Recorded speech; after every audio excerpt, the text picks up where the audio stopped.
At 48 years of age, with sports injuries, everyday wear and tear, an active and autistic 10-year-old,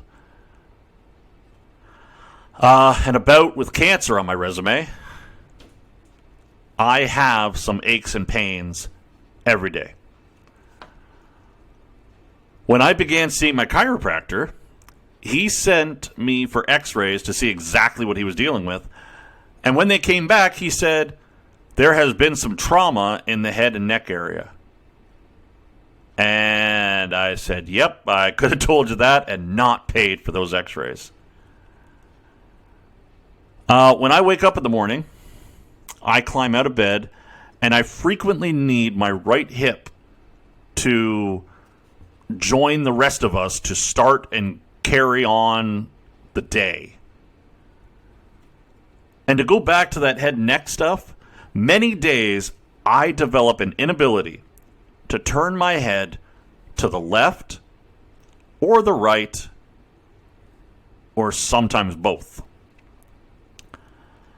My knees have been operated on several times, and at 48 years of age, that stuff is sneaking up on me more and more and more.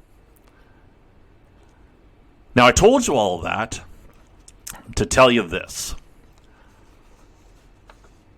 Adrenaline, and even more so, happiness and excitement are hell of a drugs. When I perform on stage, or announcing in a ring, or at a commentary table, and even to an extent, into this microphone in front of me, my pain is easily ignored, if not entirely gone. Last week, I heard of the passing of Santa Al. You may not know off the top of your head who Santa Al is. But if you visited the Santa Village in Seaway Mall 6 years ago or prior, it's very possible you interacted with Santa Al. Even if you never entered Santa's Village, you may very well have seen or heard Santa Al, because he was always standing and waving and ringing a bell if he had one.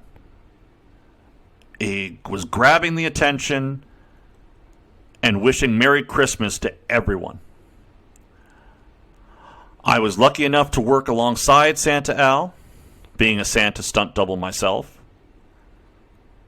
His love of Christmas, his love of spreading cheer, and his love of making children believe was second to none. And I'm not blowing smoke when I say his respect and rubber stamp of my iteration of Santa was always cherished.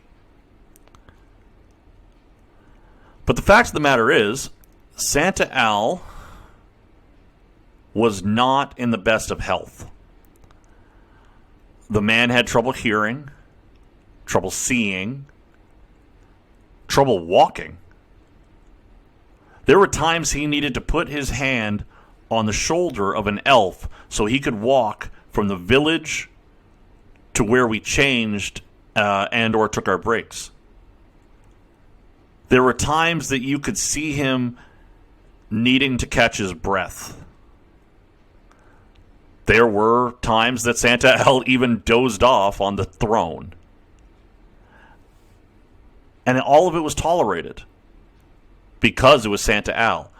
And none of it was due to negligence. It was him pushing himself beyond his means for the kids and for the holiday spirit. I will admit, I wasn't surprised to hear of the passing of Santa Al, but that certainly does not take away from the hole that I feel knowing that he is now gone. From one Santa to another, sir, I salute you.